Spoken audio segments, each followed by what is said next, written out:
ഭംഗിയുള്ള മുടിയിഴകൾ ആഗ്രഹിക്കാത്ത ആരുമില്ല. പലപ്പോഴും നമ്മുടെ മുടികൾ നരച്ചു പോകുമ്പോൾ നമ്മൾക്ക് വളരെ വിഷമമാണ്. നരച്ച മുടികൾക്ക് നമുക്ക് എന്ത് ചെയ്യാൻ കഴിയും? നാച്ചുറലായിട്ടുള്ള ഒരു ഹെയർ ഡൈ എങ്ങനെ ഉണ്ടാക്കാം? എന്തുകൊണ്ടാണ് അകാലത്തിൽ മുടികൾ നരയ്ക്കുന്നത്? നമുക്ക് ഡിസ്കസ് ചെയ്യാം. Beauty health by Shaiju Chacko.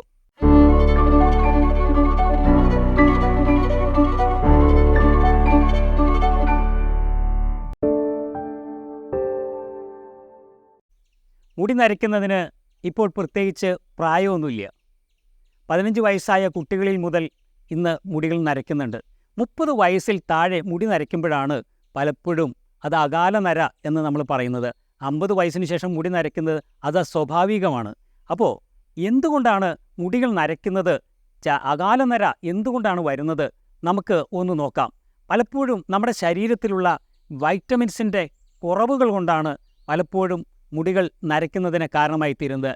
Vitamin D കുറയുന്നത് കൊണ്ട്, വൈറ്റമിൻ B12 കുറയുന്നത് കൊണ്ട്, അതുകൊണ്ടൊക്കെ പലപ്പോഴും, അതുപോലെ വൈറ്റമിൻ സിയുടെ കുറവുണ്ടാകുന്നത് കൊണ്ട്, വൈറ്റമിൻ ഇയുടെ കുറവുണ്ടാകുന്നത് കൊണ്ട് പലപ്പോഴും നമ്മുടെ മുടിയിഴകൾ നരച്ചു പോകുന്നു. നമുക്ക് നമ്മുടെ മുടി നരച്ചു പോകുന്നതിൻ്റെ കാരണങ്ങളിലേക്ക് നമുക്കൊന്ന് തിരിഞ്ഞു നോക്കുമ്പോൾ ഒന്നാമത്തെ കാരണം പാരമ്പര്യമാണ്. പാരമ്പര്യം ത്തിൽ നിന്ന് ഇപ്പം നമ്മുടെ പിതാക്കന്മാർ മുടികൾ നരച്ച് വേഗത്തിൽ മുടികൾ നരച്ചവരാണെങ്കിൽ മുടി നരയ്ക്കാനുള്ള ഒരു സാധ്യത കൂടുതലാണ്. രണ്ടാമത്തെ കാരണം എന്ന് പറയുന്നത് സ്ട്രെസ്സാണ്. നമ്മളൊക്കെ ഇന്ന് ജോലി ചെയ്യുമ്പോൾ ഭയങ്കര സ്ട്രെസ്സോട് കൂടിയിട്ട് ആളുകൾ ജോലി ചെയ്യാണ്. ആ സ്ട്രെസ്സ് നമ്മുടെ മുടി നരച്ചു പോകുന്നതിന് കാരണമാകുന്നു. മറ്റൊരു കാരണമാണ് ഉറക്കക്കുറവ്. ഉറക്കം കുറയുന്നവരിൽ മുടികൾ നരച്ചു പോകാനുള്ള സാധ്യത വളരെ കൂടുതലാണ്. ഞാൻ ആദ്യം പറഞ്ഞതുപോലെ അതിൽ വൈറ്റമിൻസിൻ്റെ കുറവ് വരുമ്പോൾ നമ്മുടെ മുടിയിഴകൾ നരച്ചു പോകുന്നു. അതോടൊപ്പം തന്നെ മറ്റൊരു കാരണമാണ് നമ്മൾ ഈ പലപ്പോഴും മുടിയിൽ ഉപയോഗിക്കുന്ന കെമിക്കൽസ് ഉപയോഗിച്ചുള്ള ട്രീറ്റ്മെൻറ്റുകൾ. ഈ കെമിക്കൽസുകൾ ഉപയോഗിച്ചുള്ള ട്രീറ്റ്മെൻറ്റുകൾ കൊണ്ട് നമ്മുടെ മുടിയിഴകൾ നരച്ചു പോകാനുള്ള സാധ്യത വളരെ കൂടുതലാണ്. അതുപോലെ മറ്റു കാരണങ്ങളാണ് അലർജി പ്രോബ്ലംസുകൾ വരുമ്പോൾ എന്താ സംഭവിക്കുന്നത്? നമ്മുടെ മുടികൾ നരച്ചു പോകാനുള്ള സാധ്യത കൂടുതലാണ്.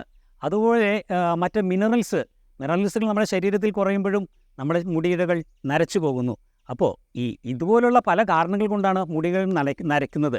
അപ്പോൾ നമ്മൾ ഹെയർ ഡൈയോ മറ്റു കാര്യങ്ങളോ ഉപയോഗിക്കാൻ പോകുന്നതിന് മുമ്പ് ആദ്യമായിട്ട് നമ്മൾ ചെയ്യേണ്ടത്, നമ്മൾക്ക് പാരമ്പര്യമായിട്ടോ അല്ലെങ്കിൽ മറ്റു രീതിയിലുള്ള അസുഖങ്ങളോ വൈറ്റമിൻസിൻ്റെയോ മിനറൽസിൻ്റെയോ ഒക്കെ കുറവുണ്ടോ എന്ന് നോക്കിയതിന് ശേഷം അതൊക്കെ ക്ലിയർ ചെയ്താൽ തന്നെ പലപ്പോഴും നരകളെ നമുക്ക് ഒന്ന് സ്റ്റോപ്പ് ചെയ്യുന്നതിനോ അല്ലെങ്കിൽ അത് കുറയ്ക്കുന്നതിനോ നമുക്ക് കഴിയും.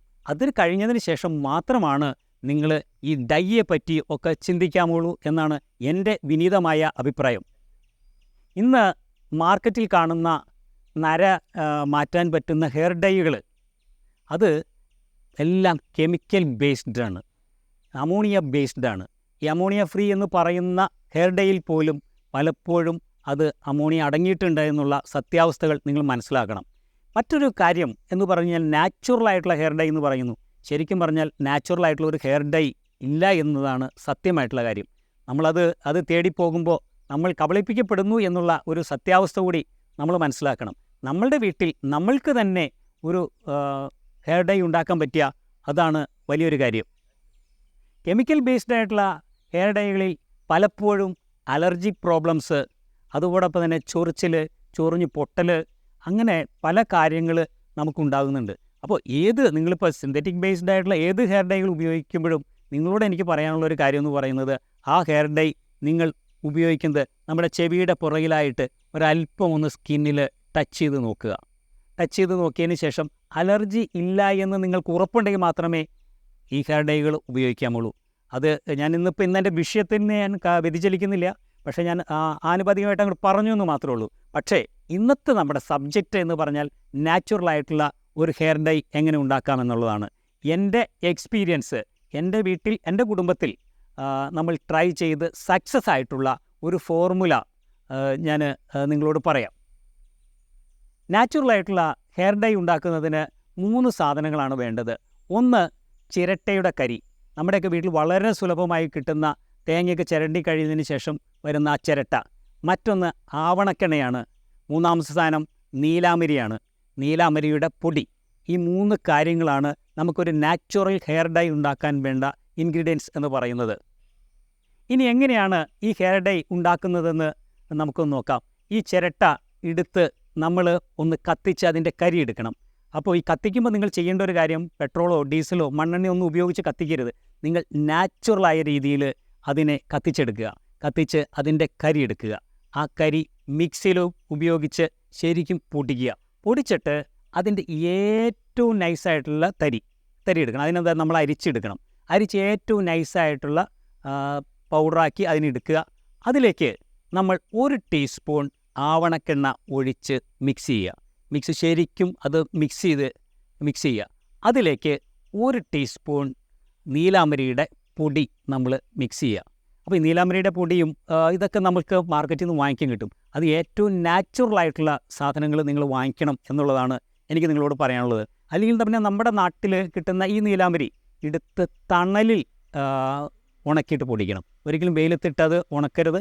അത് തണലിൽ കൊണ്ടുപോയി ഇട്ട് ഉണക്കി അത് പൊടിച്ചെടുക്കണം. അതും പൊടിച്ചെടുക്കുക. ആ പൊടി ഇത് 3ഉം മിക്സ് ചെയ്യുക. അപ്പോൾ നീലാംബരിയുടെ പൊടി 1 ടീസ്പൂണ്, 1 ടീസ്പൂൺ ആവണക്കെണ്ണ, അതോടൊപ്പം 1 ചിരട്ടയുടെ കരി, ഇത് 3ഉം മിക്സ് ചെയ്യുക. ഇത് മിക്സ് ചെയ്ത് കഴിഞ്ഞതിന് ശേഷം നമ്മൾ നമ്മുടെ തലയിൽ തേച്ച് പിടിപ്പിക്കുക. ഈ തലയിൽ തേച്ച് പിടിപ്പിക്കുന്നതിന് മുമ്പ് ഒരു കാര്യം നമ്മൾ ചെയ്യണം. നമ്മുടെ തലയിലെ മുടിയിഴകളിൽ ഒരിക്കലും എണ്ണയുടെ ഒരു അംശം ഉണ്ടാകരുത്. അതിന് മുമ്പായിട്ട് നാച്ചുറലായിട്ടുള്ള നല്ല ഓർഗാനിക്കൊക്കെ ആയിട്ടുള്ള ഷാമ്പു കിട്ടും. ആ ഷാമ്പു ഉപയോഗിച്ച് നമ്മുടെ മുടിയിഴകളെ ശരിക്കും ഒന്ന് കഴുകി എണ്ണയൊക്കെ പൂർണ്ണമായിട്ടും മാറ്റിക്കളയുക. അങ്ങനെയുള്ള ഒരു ഉണങ്ങിയ മുടിയിലേക്ക് നമ്മളുടെ ഈ മിശ്രിതം നമ്മൾ തേച്ച് പിടിപ്പിക്കുക. ഞാൻ പറഞ്ഞ പോയിന്റുകൾ കൃത്യമായിട്ട് നിങ്ങൾ കേൾക്കണം. കാരണം ചില എണ്ണമയം ഉണ്ടെങ്കിൽ ഒരിക്കലും നമ്മുടെ മുടിയിഴകളിൽ ഇത് കറക്റ്റായിട്ട് പിടിക്കില്ല, കളർ കിട്ടുകയുമില്ല. ആ മുടിയിഴകളിലേക്ക് നമ്മളിത് തേച്ച് പിടിപ്പിച്ച് കഴിഞ്ഞതിന് ശേഷം ഒരു 30 to 40 മിനിറ്റ് വരെ ഇത് നമ്മുടെ മുടിയിൽ ഇരിക്കട്ടെ. നമ്മുടെ മുടിയിൽ ഇരുന്ന് കഴിഞ്ഞാൽ അത് അബ്സോർബ് ചെയ്ത് അത് പതുക്കെ അത് കറുപ്പാവാൻ തുടങ്ങും. ആദ്യത്തെ ഒരു തവണ ചെയ്യുമ്പോൾ തന്നെയൊന്നും പൂർണ്ണമായിട്ടും കറുപ്പാവില്ല എന്ന കാര്യങ്ങൾ കൂടി നിങ്ങൾ മനസ്സിലാക്കിയിരിക്കണം. അതുപോലെ തന്നെ മറ്റൊരു കാര്യമാണ്, നമ്മളിത് ഒരാഴ്ചയിൽ ഒരു 3 പ്രാവശ്യമെങ്കിലും ഇത് ആദ്യത്തെ പ്രാവശ്യം നമ്മളിത് തേച്ച് പിടിപ്പിക്കണം. ഈ തേച്ച് പിടിപ്പിച്ച് കഴിഞ്ഞ് ഈ 40 മിനിറ്റ് കഴിഞ്ഞ് നമ്മൾ കഴുകി കളയുമ്പോൾ വളരെ മൈന്യൂട്ടായിട്ടുള്ള ഒന്നുമല്ല ചെമ്പരത്തി താളി ഉപയോഗിച്ച് നമ്മളിത് കഴുകി കളയാം. അതല്ലാതെ ഒരിക്കലും സോപ്പോ ഷാമ്പുവോ ഒന്നും ഉപയോഗിച്ച് നിങ്ങളിത് കഴുകരുത് എന്നുള്ള കാര്യം മനസ്സിലാക്കണം. കാരണം വെച്ച് കഴിഞ്ഞാൽ അങ്ങനെ കഴുകുമ്പോൾ അതിലെ പൂർണ്ണമായിട്ടുള്ള കളറുകൾ ഒഴുകിപ്പോവുകയാണ്. നമ്മൾ ഒരു ആഴ്ചയിൽ ഒരു 3 പ്രാവശ്യം ഈ മുടിയിഴകളിൽ ഇത് തേച്ച് പിടിപ്പിച്ച് കഴുകി കളയുക. പിന്നീട് ഓരോ മാസങ്ങളിലും നമ്മളിത് ഉപയോഗിക്കുകയാണ് എന്നുണ്ടെങ്കിൽ ആ മുടിയിഴകളുടെ ഭംഗി നിലനിൽക്കുന്നതായിട്ട് നിങ്ങൾക്ക് കാണാൻ കഴിയും. പിന്നെ ഓരോ മാസവും നമ്മളിത് ഉപയോഗിക്കണം എന്നുള്ളതാണ് നിങ്ങൾ മനസ്സിലാക്കേണ്ട കാര്യം. ഞാൻ ഈ പറഞ്ഞ കാര്യങ്ങളെല്ലാം തന്നെ അതേ രീതിയിൽ തന്നെ നിങ്ങൾ ചെയ്താൽ മാത്രമേ കൃത്യമായിട്ടുള്ള ഒരു റിസൾട്ട് കിട്ടുള്ളൂ. അതുപോലെ മറ്റൊരു കാര്യമെന്ന് പറയുന്നത്, നമുക്ക് കെമിക്കൽ ബേസ്ഡ് ആയിട്ടുള്ള കിട്ടുന്ന ആ ഒരു ഹെയർ ഡൈയുടെ ഒരു ഫിനിഷിംഗ് ഒന്നും ഒരിക്കലും നാച്ചുറലായിട്ടുള്ള ഡൈക്ക് കിട്ടില്ല എന്നുള്ളതും സത്യമായിട്ടുള്ള കാര്യമാണ്. അങ്ങനെ വളരെ ഭംഗിയുള്ള, വളരെ തിളക്കമുള്ള, വളരെ കറുത്ത നല്ല മുടിയിഴകൾ നിങ്ങൾക്ക് ഓരോരുത്തർക്കും ഉണ്ടാകട്ടെ എന്ന് ഞാൻ ആശംസിക്കുകയാണ്. ഈ വീഡിയോ നിങ്ങൾക്ക് ഇഷ്ടപ്പെട്ടു കഴിഞ്ഞാൽ നിങ്ങളിത് ലൈക്ക് ചെയ്യണം, ഷെയർ ചെയ്യണം, സബ്സ്ക്രൈബ് ചെയ്യണമെന്ന് വളരെ വിനീതമായിട്ട് ഞാൻ അഭ്യർത്ഥിക്കുകയാണ്. ഇനിയും ഇത്തരത്തിലുള്ള വീഡിയോസുകൾ നമുക്ക് ചെയ്യാം. അങ്ങനെ മനോഹരമായ ഒരു ദിവസം, സന്തോഷകരമായൊരു ദിവസം അങ്ങനെ എല്ലാവർക്കും ഉണ്ടാകട്ടെ എന്ന സ്നേഹപൂർവമായ, സന്തോഷപൂർവമായ ആശംസകളോടെ beauty health by Shaiju Chacko.